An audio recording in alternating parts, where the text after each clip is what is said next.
morning, viewers. Welcome to my brief devotion titled Fresh Bread.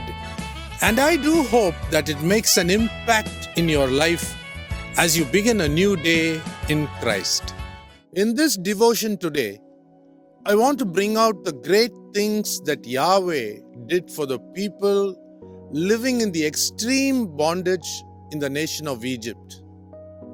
After 430 years of horrid persecution under slavery, God used his man Moses, who grew up in the Egyptian palace, to challenge Pharaoh to let God's people go.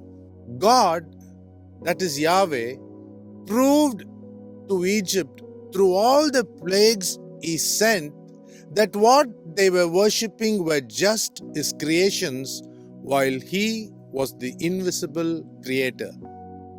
Apostle Paul, in writing his masterpiece of a letter to the Romans, in his very first chapter, claims that although they knew God, they did not honor him as God or give thanks to him, but they became futile in their thinking and their senseless minds were darkened. Read what Paul wrote in Romans chapter 1, verse 21. God sent unbelievable plagues to challenge the so-called Egyptian gods, and finally sent the angel of death to execute judgment over every Egyptian household. He killed their firstborn. Why? Because the firstborn of Pharaoh will be made the next Pharaoh. And God struck down every firstborn to let the people of Israel leave Egypt.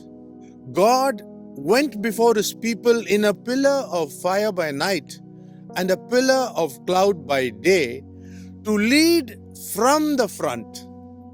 God dropped manna from heaven, the food which angels ate while passing through the wilderness. He also turned bitter water at Marah to sweet water, split the rock to yield water for his people, kept the snakes away from the people except when they rebelled. So in my opinion, God did great things to prove that Israel was his own and no one could conquer this nation with any power, either a military power or witchcraft, because his divine power was the greatest available as the creator of this universe.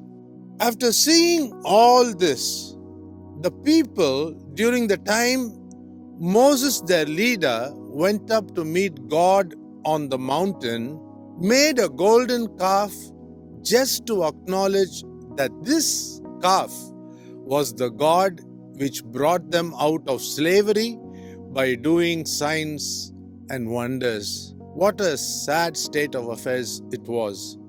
Read Exodus chapter 32, verse 4.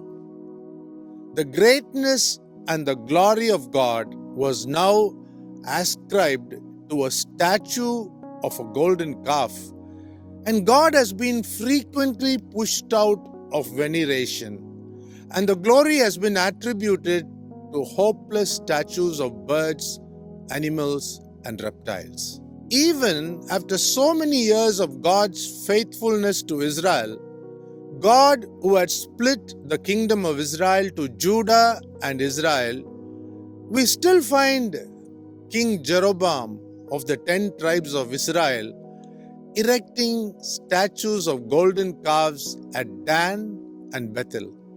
Read 1 Kings chapter 12, verses 28 and 29. I want you to know today that Yahweh is none other than Jesus Christ, no matter what people think. He is the only creator, and all other statues can never become a God, because Jesus Christ has always been God. Think about it. Have a great day.